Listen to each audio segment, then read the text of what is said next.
안녕하세요. 지방에서 살고 있는 30대 여자입니다. 평소 사연 듣는 것을 좋아하여 사연을 들으며 하루 일과를 마무리하곤 하는데요. 사연을 들을 때마다 내 사연도 보내봐야지 생각만 하다 오랜만에 쉬는 날이 생겨 이렇게 사연을 쓰게 되었습니다. 저는 첫사랑과 결혼을 하게 된 사람인데요. 저만 남편이 첫사랑이 아닌 남편 역시 제가 첫사랑이었어요. 남편과 전 엄마 친구 아들, 딸들로 남편은 저보다 4살이 많았는데 부모님들끼리 가깝게 지내시다 보니 저희 역시 어릴 때부터 꽤 가깝게 지내며 자연스럽게 서로에게 호감을 가지게 되었죠. 어릴 땐 마냥 친한 오빠였는데 점점 커가면서 이성적인 호감이 생겨나더라고요. 남편 역시 그랬다고 하고요.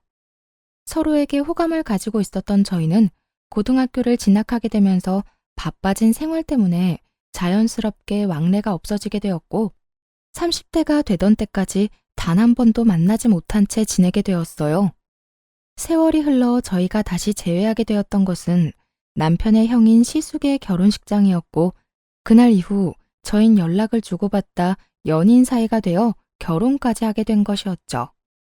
시댁에서도 워낙 어렸을 때부터 알고 봐왔던 터라 며느리이기보단 딸에 가까웠고 남편과의 결혼 생활도 꽤 만족스러운 편이었습니다.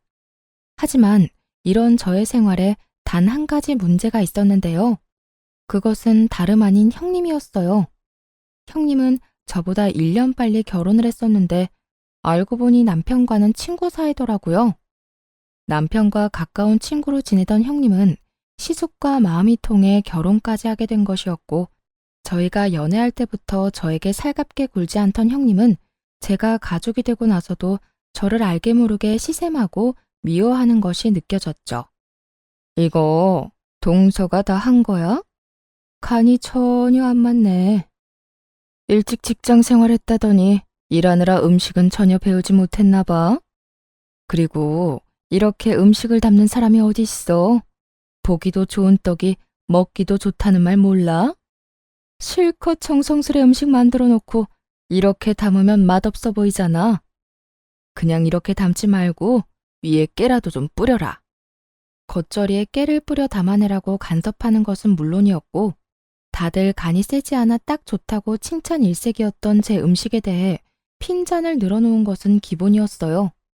거기에다 옷을 조금 편하게 면바지에 맨투맨 티셔츠를 입고 가는 날엔 동서, 아무리 어릴 때부터 알던 사이라고 해도 이건 아니지. 옷차림이 그게 뭐야? 이렇게 핀잔을 주고 결혼식이 있어 조금 차려입고 가는 날엔 동서, 어디 선이라도 보고 왔어? 아무리 시댁에 오는 날이라도 그 차림이 너무 과한 거 아니야? 오늘이 무슨 날도 아니고 그냥 밥 먹는 자리에 그런 차림으로 오면 난 오늘 일하지 않고 대접만 받다가 가겠다는 뜻 같잖아. 이렇게 핀잔을 늘어놓더라고요. 그날 역시 다른 날과 다름이 없는 날이었어요. 시댁에서 다 함께 모여 식사를 한다고 하였고 저는 그날 친정에 볼 일이 있어 잠시 들렀다가 시댁으로 가게 되었죠. 평소 시모가 좋아하시던 친정엄마가 만든 수박 껍질 요리를 가지고 갔는데 그걸 본 형님이 아니나 다를까 어김없이 시비를 걸어오기 시작하더군요. 이게 뭐야? 이거 혹시 수박 껍질이야, 동서?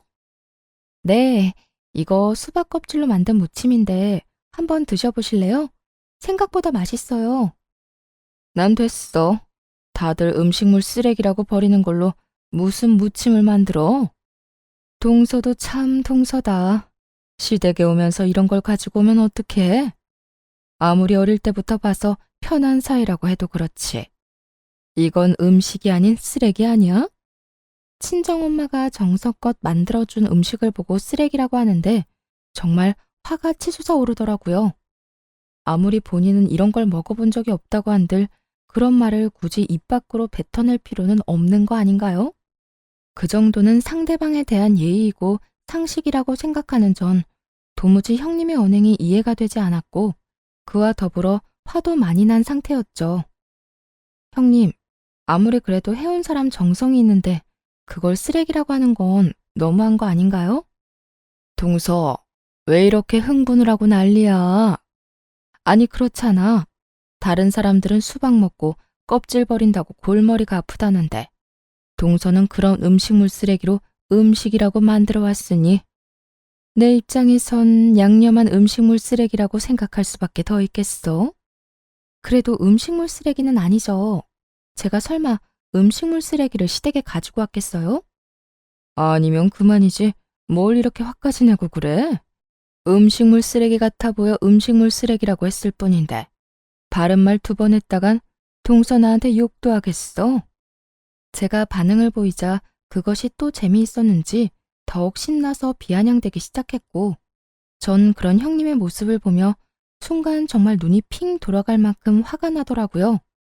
그래서 제가 무어라 형님에게 한 소리 하려는 찰나 저희 대화 소리를 다 들어버린 시모가 주방으로 걸어 들어왔어요. 척 보기에도 화가 단단히 난 표정을 한 시모는 형님의 곁에 서더니 상황에 대해 물어보기 시작하더군요. 무슨 일이길래 주방에서 음식물 쓰레기라는 말이 나오는 거야? 전 당연히 아무 말도 하지 않았고 수박 껍질 무침이 저희 엄마가 해준 음식이라는 것도 시모가 그것을 좋아한다는 것도 전혀 알지 못하는 형님이 무침을 가리키며 신나서 시모에게 이르기 시작했어요. 아니 어머님, 이걸 동서가 반찬이라고 가지고 왔더라고요. 수박 껍질 무침이라나 뭐라나? 그래서 음식물 쓰레기라는 말이 나왔다는 게야? 그렇잖아요. 요즘 세상에 먹을 게 얼마나 많은데 이런 걸 가지고 오는지. 괜히 어머님 보시면 기분 나쁘실 수도 있겠다 싶어서 제가 나서서 한 소리 하고 있었어요. 시모의 표정은 더욱 굳어져만 갔고 그런 시모의 표정이 심상치 않음을 느꼈는지 시모의 눈치를 살피며 의아한 표정을 짓더라고요. 어머님, 왜 그러세요? 혹시 기분 나쁜 일 있으세요? 기분? 당연히 기분 나쁘지. 요즘같이 먹을 거 많은 세상에 이런 걸 가장 좋아하는 사람이 바로 나다. 이거 둘째 친정엄마가 나 먹으라고 직접 해서 보낸 것 같은데 너 어떻게 말을 그렇게 할 수가 있니? 네가 못 먹어보고 안 먹는 음식이면 전부 음식물 쓰레기라고 하는 거니? 어쩌면 애가 이렇게도 생각 없이 말을 하는 게야? 형님의 얼굴은 순식간에 새빨개져 아무 말도 하지 못하고 있었고 시모는 그런 형님의 모습이 더욱 화가 난다는 듯 호통을 치기 시작하더군요. 그제야 정말 큰일이 났다 싶었는지 시모에게 빌기 시작했어요.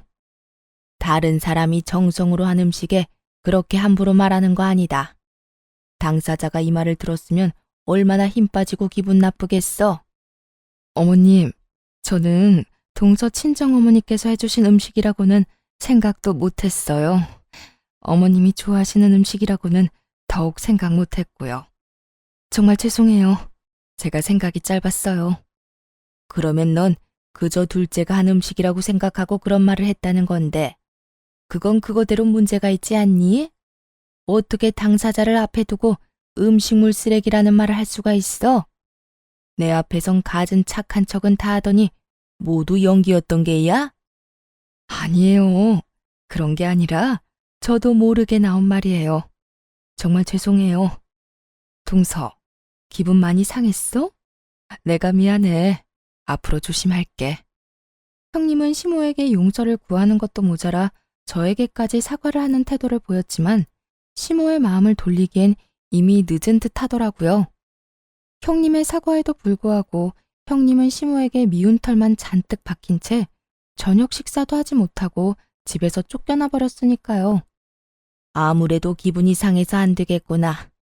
넌 오늘 여기서 밥 먹지 말고 집에 가서 밥 먹거라.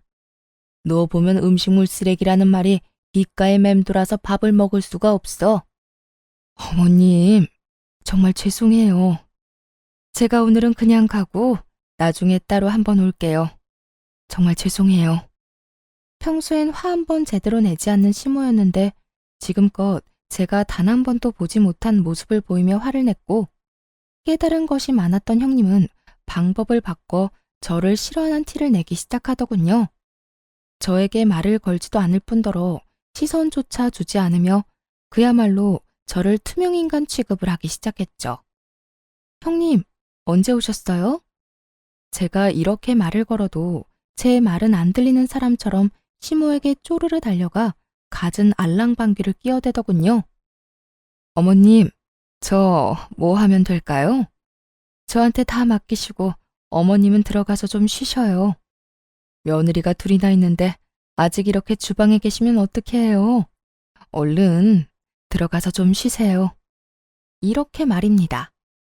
따져보자면 제가 잘못한 것이 있는 것도 아닌데 저에게 화풀이하는 것도 꼴같지도 않았지만 괜히 아는 척을 해오며 시비를 거는 것보다 훨씬 편안하긴 하더라고요.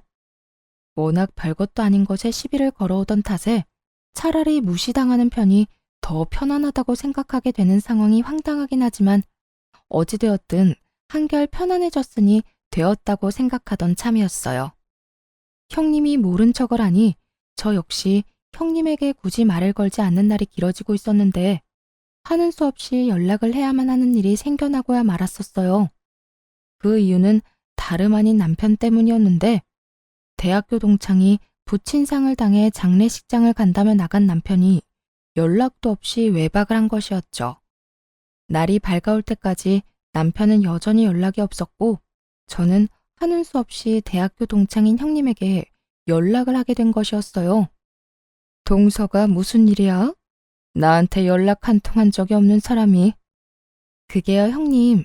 다름이 아니라 저희 남편이 대학교 동창 부친상에 간다며 나갔는데 연락도 없이 외박을 해서요. 아직도 연락이 안 돼서 걱정이 돼서 연락드렸어요. 그래서 말인데 혹시 형님 친구분들께 어떻게 된 일인지 좀 여쭤봐 주시면 안 될까요? 아무래도 무슨 일이 있는 것 같은데 아예 연락이 안 되니까 불안해서 가만히 있을 수가 없어요. 뭐? 외박? 어제 승인이 아버지 장례식장에 애들이 많이 모이긴 했었거든. 나도 잠시 다녀오기도 했고 말이야. 네, 그래서 형님께 전화드렸어요. 제가 그이 친구들 전화번호는 아는 게 없어서요. 그래, 잘했어. 어제 보니까 서방님이 많이 힘들어하긴 하더라고. 제일 친한 친구라서 울기도 많이 울고 말이야. 아마 그 정신에 정신없이 손님 받고 이런저런 일 하느라고 연락도 못하고 잠들었나 보네. 술도 한두 잔 했을 테고 말이야. 있어봐. 내가 친구들한테 연락 한번 해볼게. 남편을 대신해 갖은 변명을 해주더니 친구들에게 연락해봐 주겠다며 전화를 끊더라고요. 그리곤 얼마 지나지 않아 다시 연락이 왔고 남편의 소식을 전해주었어요. 동서, 걱정하지 마. 내 말대로 거기서 잠든 게 맞는다고 하더라. 아, 그래요? 다행이긴 하네요. 연락도 없이 외박한 적은 처음이라 5만 가지 상상을 다 했지 뭐예요. 왜 안 그렇겠어. 나라도 그랬을 거야. 어쨌든 서방님 어제 장례식장에서 손님 다 받고 새벽녘까지 승인이랑 둘이 울고불고 하다가 잠들었다고 하더라. 그러니까 동서도 오늘은 잔소리하지 말고 그냥 넘어가 줘. 서방님이 오죽했으면 동서한테 연락할 정신도 없었겠어? 네, 감사해요 형님. 덕분에 이제 마음이 한결 편안해졌네요. 고맙기는. 동서도 좀 쉬어. 잠 한숨 못 잤겠네. 앞으로 내가 동창들 만나거나 하면 따로 동서한테 연락해 줄게. 전에 본 적 없는 호의를 저에게 베풀어주고 있었고 전 그런 형님이 의심스럽기는커녕 이런 면도 다 있다며 정말 진심으로 고마운 마음을 가지게 되었죠. 그 당시엔 제 뒤로 무슨 짓을 하고 있을 거라곤 전혀 상상도 하지 못한 상태였고 아무리 저와는 사이가 좋지 않다고 한들 같은 여자로서 저에게 그런 거짓말을 하지 않을 거라 믿어 의심치 않았던 상황이었습니다. 형님의 말에 안심을 하고 남편을 기다리고 있으니 하루 사이 많이 수척해진 남편이 집으로 들어오더라고요. 남편은 저와 눈도 제대로 마주치지 못한 채 주저리 외박 사건에 대해 변명하기 시작했어요. 여보, 미안해. 나도 모르게 지쳐서 잠이 들어버렸지 뭐야. 사실은 친구 아버지가 나를 아들처럼 여기고 엄청 잘 대해주셨거든. 대학교 때 우리 데리고 낚시도 다녀주시고 우리가 크고 작은 사고 칠 때마다 다 도와주시고 하여튼 나한테는 아버지랑 같은 분이라고 생각했는데 그렇게 갑자기 돌아가시니까 어제 감정 주체가 안 됐어. 아무리 그래도 당신한테 연락은 했었어야 했는데 술도 한잔하고 많이 울기도 해서 나도 모르게 잠들어 버린 거 있지? 그렇지 않아도 형님께 들었어. 워낙 친한 친구였다는 것까지 말이야. 연락도 없이 외박할 사람이 아닌데 온다 간다 말도 없이 안 오니까 걱정했던 건 맞는데 그렇다고 화가 난 건 아니니까 그런 걱정은 하지 마. 그나저나 좀 괜찮아? 친구는 어때? 좀 진정됐어? 정말 진심이었어요. 이때까지만 해도 정말 남편에 대한 걱정이 앞섰을 뿐 그 어떤 의심은 하지 않고 있었는데 그 다음 남편의 입에서 나오는 말로 인해 상황은 180도 바뀌고야 말았습니다. 어? 하진이 진정되는 거 보고 바로 왔어. 어쨌든 미안해. 다음부턴 이런 일 없도록 할게. 어? 그래. 일단 들어가서 쉬어. 혹시 여러분은 눈치를 채셨나요? 부친상을 당한 친구의 이름이 형님이 말해주었던 친구의 이름과 다르다는 사실을요. 남편은 제 말에 알겠다고 하며 안방으로 들어갔고 전 그런 남편을 보며 의심을 품게 되었죠.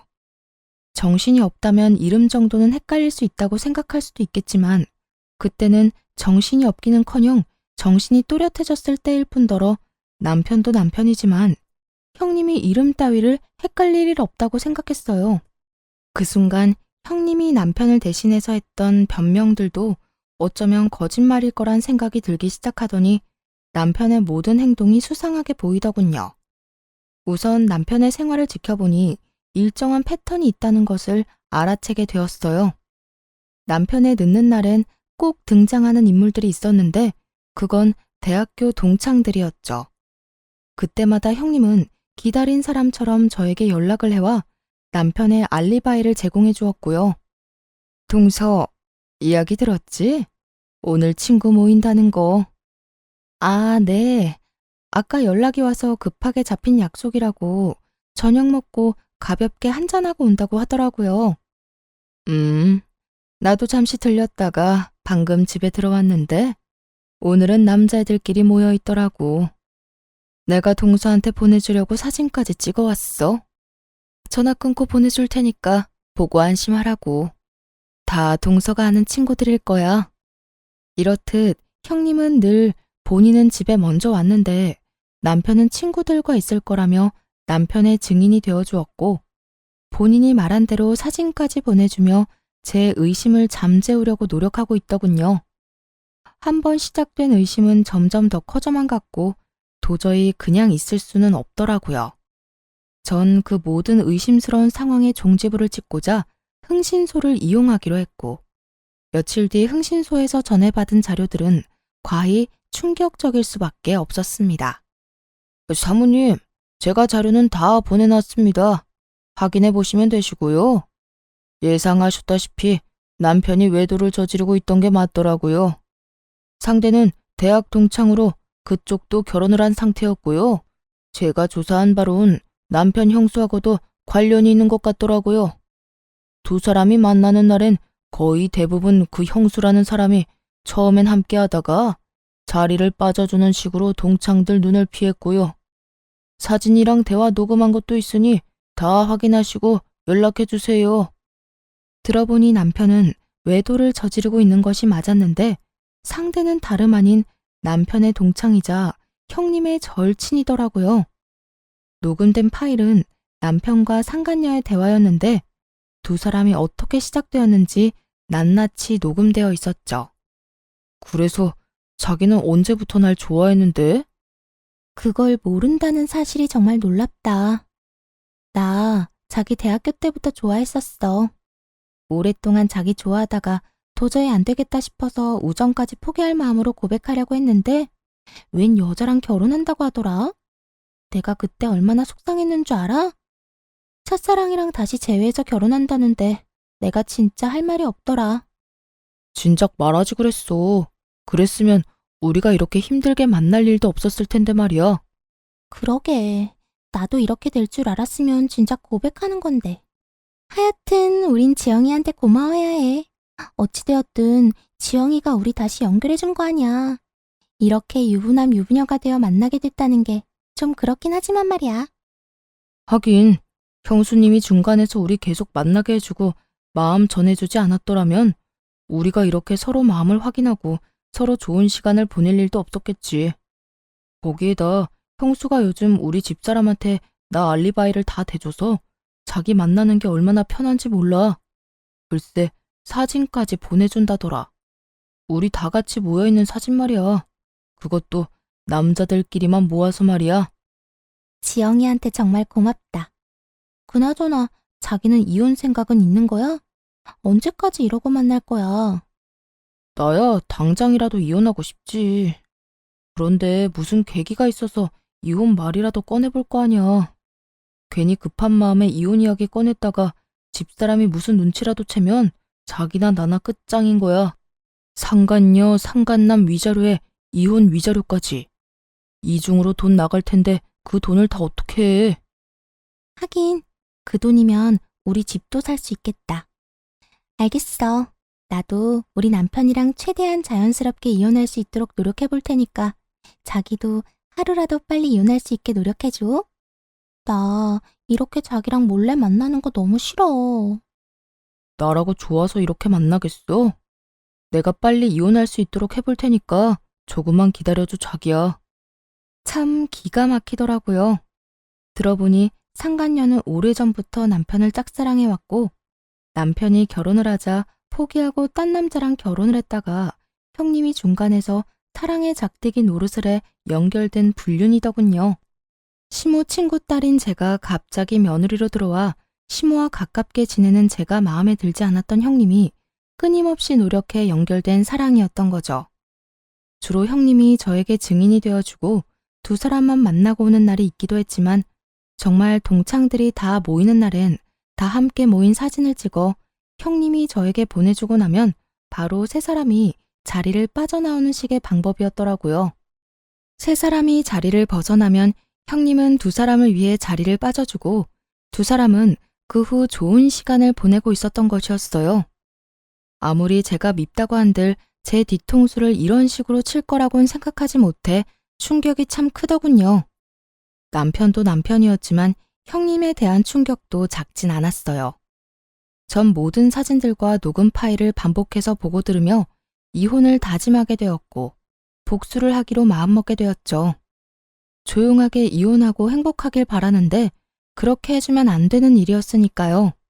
대망의 날이 밝았고 시댁에 다 함께 모이는 날이었어요. 저는 미리 남편 놈에게 들릴 때가 있다며 따로 시댁에 가게 되었어요. 조금 늦게 시댁에 도착하니 온 식구들이 모여 앉아 이야기를 나누고 있었고 정 그대로 시부에게로 다가가 외도 증거들을 건네주었어요. 저에게 여러 증거를 받은 시부는 한참을 그 증거들을 들여다보더니 고함을 질러버리더군요. 이놈의 자식이 이게 무슨 인간 같지도 않은 짓거리야? 남편은 자신을 향하는 시부의 고함에 깜짝 놀라 토끼 눈을 하고 시부를 보더라고요. 아버지, 무슨 일이길래 그렇게 화를 내세요? 무슨 설명이라도 해주셔야 제가 말이라도 하죠. 당신 아버지한테 뭘 줬길래 아버지가 저렇게 화를 다 내시는 거야? 남편은 저와 시부를 번갈아가며 물어왔고 시부는 저에게 받은 사진을 남편의 얼굴에 던져버리며 호통을 치기 시작했어요. 네가 이딴 짓을 하고 다니라고 우리가 등골 휘게 네 뒷바라지를 하고 내 딸 같은 윤영이한테 장가를 보낸 줄 알아? 남편은 그제야 바닥에 떨어진 사진들을 보고 얼굴이 사색이 되어가고 있었고 형님 역시 지은 죄를 아는지 사색이 되어가고 있더라고요. 남편 놈은 저와 시부를 번갈아 보며 되지도 않는 변명을 해대기 시작하더군요. 아버지, 이거 다 오해입니다. 여보 정말이야. 당신도 잘 알잖아. 이 여자 형수랑 제일 친한 친구인 여자야. 나랑 또 친하고 말이야. 대학 동창 그 이상 그 이하도 아니라고. 사진이 어떻게 하다 이렇게 다정한 모습으로 찍히긴 했는데 이건 정말 다 오해야. 어쩌다 보니 이렇게 찍힌 것뿐이야. 모든 사진에 손을 어깨에 두른다거나 자연스럽게 머리칼을 매만지고 있었는데도 불구하고 우연일 뿐이다, 오해일 뿐이라며 변명을 하고 있었고 식구 중 남편의 말을 믿는 사람은 단 한 사람도 없었어요. 시모는 충격으로 아무 말도 하지 못하고 있었고, 시부는 말도 안 되는 변명을 하는 남편을 눈빛으로 가만두지 않을 태세로 노려보고 있었고, 시숙은 듣고도 믿을 수 없다는 듯 형님과 남편을 번갈아 보고 있었죠. 당신하고 이 여자 사이엔 우연이 참 많은가 봐. 그렇지 않고서야 사진마다 이렇게 다정할 수가 있어? 그것도 단둘이서 말이야. 그건 나도 이 여자랑 친해서 그래. 대학교 때부터 아주 친했어. 그러니까 정말 괜히 오해하지 마, 응? 오해 같은 소리 하네. 당신이랑 이 여자랑 자기 타령하면서 나눈 대화 녹음한 것도 있는데 어디 한번 들려줘야 바른 대로 말할 거야? 내가 꼭 그렇게까지 해야겠어? 여보, 정말 미안해. 내가 정말 제정신이 아니었나 봐. 그 여자가 날 대학 때부터 좋아했다고 계속 매달려서 나도 모르게 그렇게 돼버렸어. 그런데 여보, 난 그 여자한테 진심이었던 적은 단 한 번도 없어. 진심이야. 정말 단 한 번도 진심으로 그 여자를 마음에 품은 적 없다고. 당신 지금 그걸 말이라고 해? 당신 마음이 그 여자를 품고 말고는 중요하지 않아. 당신 마음이 어떠하든 당신은 바람을 피웠고 그로 인해 우리가 이혼하게 될 거란 사실은 변하지 않는다고. 제 입에서 이혼 이야기가 나오자 남편은 충격에 빠진 얼굴하고선 저에게 되묻더라고요. 뭐? 이혼? 당신 지금 나랑 이혼하겠다고 한 거야? 당신이 나랑 어떻게 이혼을 해? 당신 나 많이 사랑하잖아. 꼴 같지도 않은 말이었어요. 남편은 자신이 무슨 짓을 하든 제가 본인을 너무 사랑하니 이혼만은 할 수 없을 거라고 확신하고 있더라고요. 그런 밑도 끝도 없는 근거 없는 자신감은 어디서 나오는 것인지 알 수가 없었지만 전 아주 큰 착각을 하는 남편에게 똑바로 다시 이혼을 말해주었죠. 당신 아주 큰 착각을 하고 있는가 본데 다른 여자 좋다는 놈을 내가 왜 사랑해? 정신 나갔니? 당신이 날 배신하고 이딴 짓 하고 돌아다닌 걸 뻔히 아는데 이혼 안 하고 가만히 있는 게 등신이지. 안 그래? 그러니까 우리 이혼해. 더는 당신이랑 살 생각 따윈 없으니까. 이렇듯 제가 당당하게 이혼을 말하는 사이 형님은 몸까지 떨며 불안감에 사로잡혀 있더라고요. 제가 어디서부터 어디까지 알고 있는 것인지 알 수가 없으니 크게 불안해하고 있는 듯 했어요. 시숙은 형님이 몸까지 떨어대자 걱정스러운 마음에 형님에게 말을 걸더라고요. 여보, 왜 그렇게 떨어? 어디 아파? 아니, 조금 놀라서 그래. 시숙의 물음에 애써 말을 돌리고 있었고 전 그런 형님이 빠져나갈 구멍이 없게 형님이 숨기고 있던 사실 역시 그 자리에서 밝혀버렸습니다. 아주버님, 형님 많이 놀랐을 거예요. 제 남편이자 아주버님 동생이 바람을 피우도록 중간에서 도왔던 사람이 다름 아닌 형님이거든요. 뭐요? 재수씨, 그 말이 사실이에요? 그럼요. 이렇게 된 마당에 저한테 뭐 득이 될 게 있다고 그런 거짓말을 하겠어요. 그리고 또 알려드릴 게 있는데 형님 역시 다른 남자와 외도를 저지르고 있더라고요. 상대 역시 대학 동창이자 유부남이고요. 절친하고 서방님이 외도를 저지르니까 그게 부러웠나? 뭐 좋은 일이라고 그런 것까지 따라하는지 모르겠네요. 맞아요. 저는 남편의 뒷조사를 하며 형님의 뒷조사도 하게 되었고 형님 역시 동창이자 유부남과 외도를 저지르고 있더라고요. 친구들까지 옛 기억을 떠올리며 즐거운 시간을 보내는 동창회가 아닌 불륜회가 벌어지는 것과 다름이 없는 상황이었죠. 제 말을 들은 시숙은 곧장 몸을 떨고 있는 형님의 멱살을 잡아올리며 말했어요. 야, 이게 전부 사실이야? 동창회 간다더니 거기서 내 동생을 바람 피우게 만든 것도 모자라서 당신도 바람을 피우고 있었다는 게? 당신이 어떻게 나한테 이럴 수가 있어? 내가 당신한테 어떻게 했는데? 여보, 내가 미안해. 내가 정말 미쳤었나 봐. 나도 그러지 않으려고 했는데 어쩌다 보니까 그렇게 됐어. 정말 미안해. 미안? 할 짓 못할 짓 다 해놓고선 이제 와서 미안하다고 하면 없던 일이 된다고 생각해? 저 녀석도 그렇지만 당신도 참 염치라고는 없는 사람이구나. 우리도 이혼해. 나 역시 당신 같은 여자랑 더는 같이 살 생각 없으니까. 여보, 이러지 마. 내가 당신 없이 어떻게 살아. 이렇게 감정적으로 생각하지 말고 다시 한 번만 생각해줘. 감정적? 오해하나 본데 나 그 어느 때보다 냉정하게 잘 생각하고 있거든. 이미 머릿속엔 당신하고 이혼 소송할 생각부터 상간남 소송까지 다 그려진 상태야. 그러니까 더는 긴 말 말고 이혼이나 준비해. 시숙은 단호하게 이혼을 선포했고 형님은 그런 시숙에게 울고불고 매달리며 어떻게 해서든 시숙의 마음을 돌려보려 애쓰더라고요. 그리고 형님 역시 자기 친구와 외도를 저지르고 있었다는 사실을 꿈에도 알지 못했던 남편은 형님에게 화를 내기 시작했고요. 네가 어떻게 우리 형을 두고 그딴 짓을 할 수가 있어? 네가 그러고도 인간이야? 이딴 짓거리나 하려고 우리 형 소개해달라고 날 쫓아다녔던 거야? 남편은 본인이 지금 어떤 잘못을 저질러 제 앞에 무릎을 꿇고 앉아있는 것인지 잊은 듯했고 전 남편에게 현실을 자각시켜 주었어요.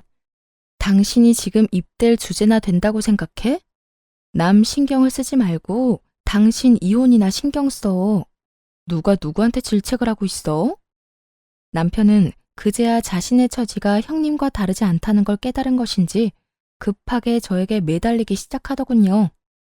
여보, 내가 정말 잘못했어. 내가 정 꼴 보기 싫으면 우리 부모님을 봐서라도 나 한 번만 용서해주라. 우리 부모님이 당신 딸처럼 예뻐했었잖아.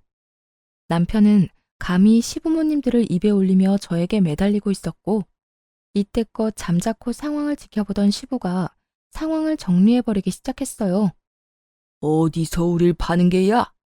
우린 너 같은 놈이랑 계속 살라고 할 생각 없다. 아버지, 그리 불러도 소용없어. 넌 당장 이혼하고 이혼과 동시에 이때껏 우리가 줬던 모든 것을 다 내놓거라.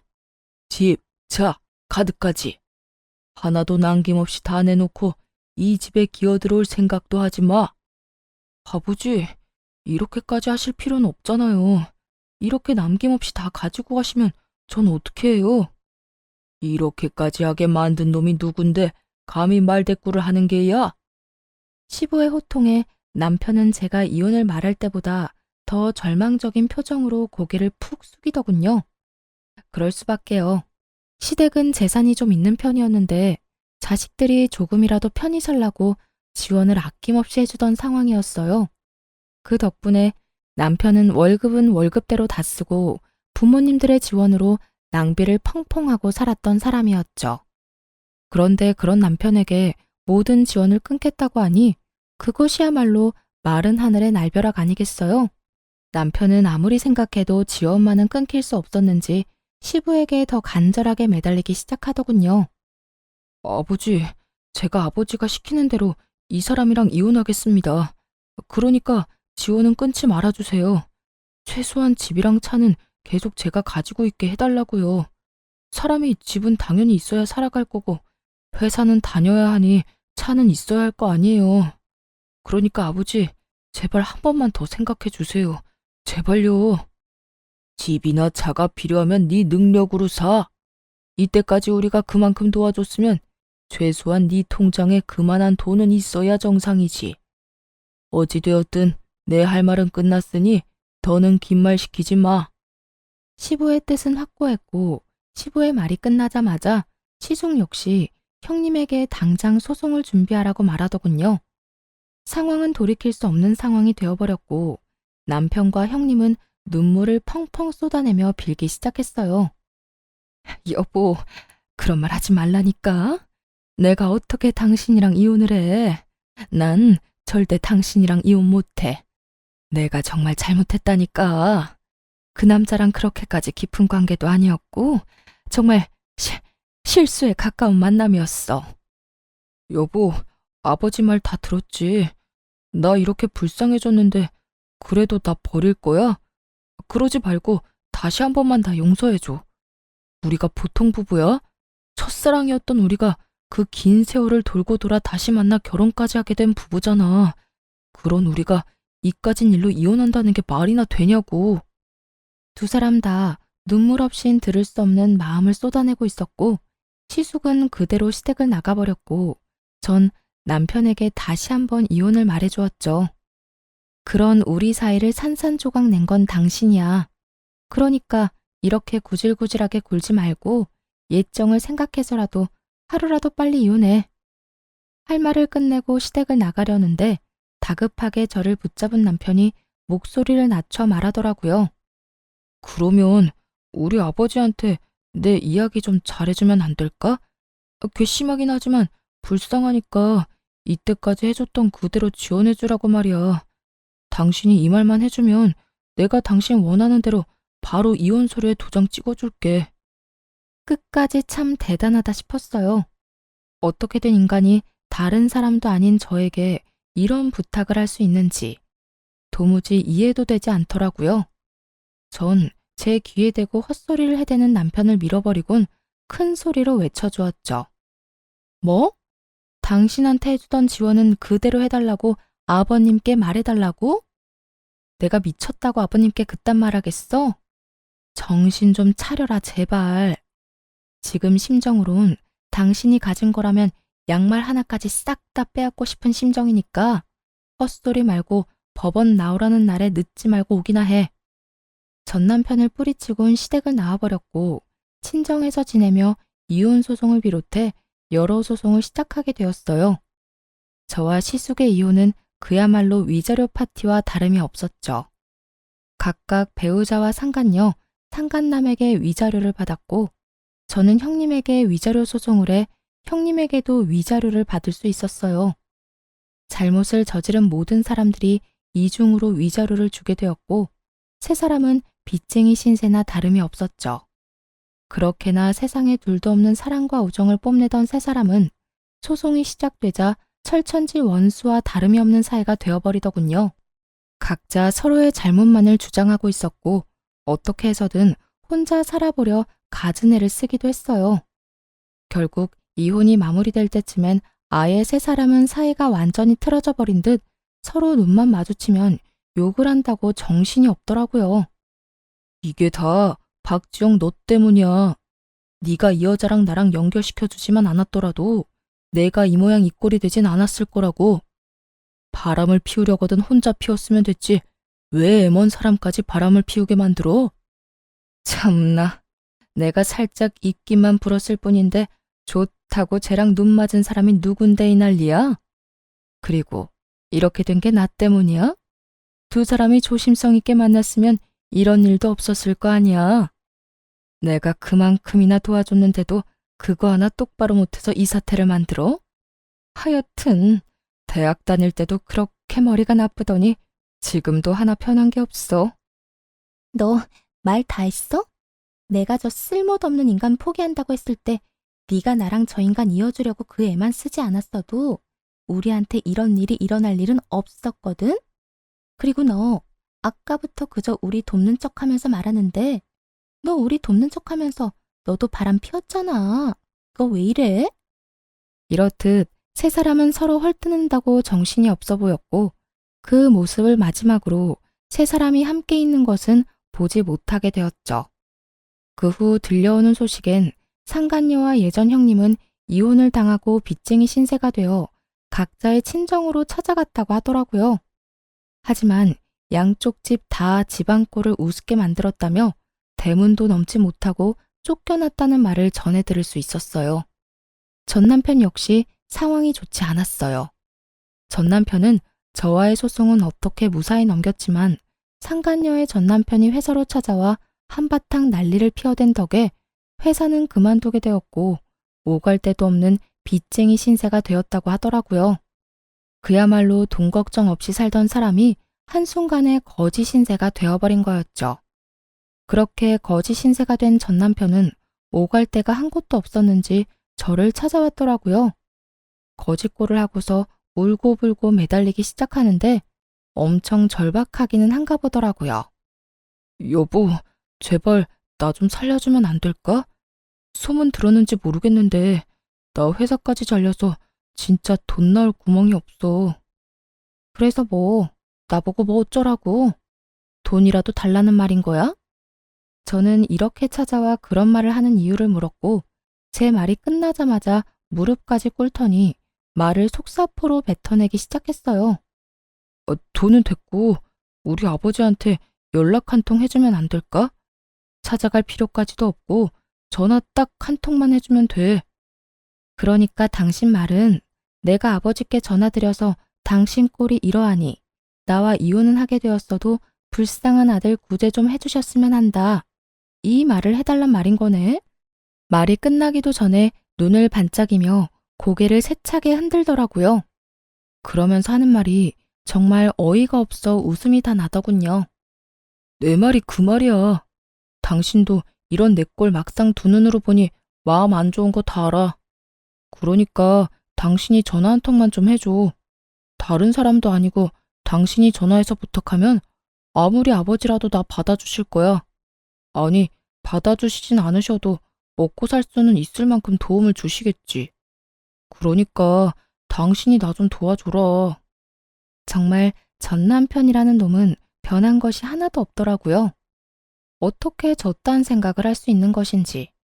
아니, 머릿속으로 생각할 수는 있다고 해도 어떻게 그 머릿속에 있는 말을 뻔뻔하게 내뱉을 수 있는 건지 어떤 면에선 참 대단하다 싶기도 했습니다.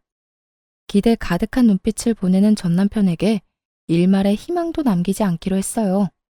자신이 한 짓이 있는데 감히 희망을 품다니 가당치도 않은 상황이었죠.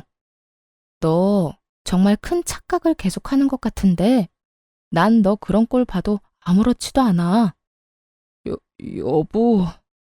그리고 이혼한 지가 언젠데 그 여보 소리 좀 하지 말아줄래? 나 네 말대로 절대 안 해줄 거야. 그럴 생각도 없고. 그런 허튼 짓에 낭비할 시간도 없어. 그러니까 헛된 기대, 이루어질 수 없는 희망 품지 말고 지금부터라도 열심히 살아. 그나마 쌓은 스펙이라도 있으니 어디든 취업은 할 수 있을 텐데 왜 그러고 사는지 정말 이해가 안 된다. 전 남편의 입장에선 청천벽력과도 같은 말이 나오자 실망한 얼굴을 감추지도 못하고 저를 붙잡고 매달리기 시작하더군요. 여보, 아니 그러니까 당신 화 많이 난 거 알아. 나 때문에 상처 많이 받은 것도 알고. 그런데 당신도 보다시피 나 벌 받을 만큼 받았고 반성도 많이 했어. 복수도 이 정도면 성공적이게 끝났을 텐데 이쯤 하고 나 좀 살 수 있게 해줘. 당신 말 한마디면 다 되는데 꼭 이렇게까지 매정하게 굴어야겠어? 난 매정한 게 아니라 굳이 내가 하지 않아도 될 일을 안 하는 것뿐이야. 당신이랑 나 이혼했고 이젠 남인데 내가 왜 남의 가정사에 끼어서 이래라 저래라 해야 해? 난 그러고 싶지 않아. 더욱이 내가 그런 행동을 함으로써 조금이라도 당신한테 이득이 된다면 난 절대 하지 않을 거라고. 이게 내 뜻이고 난 이런 내 뜻을 바꿀 생각 없으니까 다신 나 찾아오지도 마. 당신 가정일은 당신이 알아서 해결하란 말이야. 이런 제 말을 듣고서도 여전히 무릎을 꿇고 빌고 있었고 전 그런 남편에게 찬물 한 바가지와 굵은 소금을 뿌려버리곤 집에서 내쫓아 버렸습니다. 제 악몽 같던 전 남편과의 인연이 끝을 맺게 되었죠. 그 후 저는 잘 지내고 있어요. 여전히 회사 생활은 잘하고 있고 지금은 친정 근처에 새로운 보금자리를 얻어 지내며 자유로운 삶을 즐기며 살고 있습니다. 지금 맡고 있는 바쁜 일만 잘 마무리된다면 회사를 좀 쉴 생각인데요. 사회생활을 시작하고 처음으로 제대로 된 휴식을 취해보는 것이라 요즘 조금 들뜬 생활을 보내는 중이에요. 쉬면서 무얼 어떻게 얼마나 재미있게 시간을 보내나 생각을 하다 보니 며칠 야근을 해도 절로 콧노래가 나오는 거 있죠? 이래서 다들 휴가 하는가 봐요. 거기에다 전 긴 휴가보다 더욱 길게 쉴 예정이니 더욱 행복한 나날들을 보내고 있는 중이랍니다. 이혼을 하고 난 후 아무래도 부모님이 가장 큰 걱정이었는데 부모님은 저를 더 걱정하고 계시더라고요. 한동안 친정에서 시간을 보낸 적이 있었는데 엄마가 저를 안아주시더니 이런 말을 하더군요. 우리 딸 많이 힘들지? 하필 이혼 사유가 그런 거라 엄마 아빠도 마음이 참 좋지 않구나. 더군다나 그 상대가 우리도 아들처럼 여기던 녀석이라 마음이 더 안 좋아. 우리 속도 이런데 넌 오죽하겠어? 그런데 딸, 살다 보면 이런 일도 있고 저런 일도 있는 거야. 지금 우리 딸이 겪고 있는 이런 일을 겪지 않았다면 더없이 좋겠지만 아픈 일은 일어나 버렸고 되돌릴 수도 없으니 엄마 아빠 품에서 잘 흘려보내도록 해보자. 영원히 우리 딸 마음에 상처가 되지 않도록 멀리 멀리 잘 흘려보낼 수 있도록 엄마 아빠가 옆에서 도와줄게. 이렇듯 전 친정에 지내며 부모님의 도움을 받아 전 남편에게 받았던 상처를 잘 흘려보냈고 조금 남은 파편은 이번 휴식에서 잘 흘려보내보려고 합니다. 그렇게 잘 흘려보내다 보면 웃으며 이혼을 말할 순 없더라도 최소한 아무런 감정 없이 이혼을 말할 수 있는 날이 오지 않을까요? 그러면 제 이야기는 여기까지 하고 전 마저 휴식 계획을 세우러 가보려고요. 저의 긴 이야기 들어주신 모든 분 너무 감사합니다. 좋은 하루 되세요.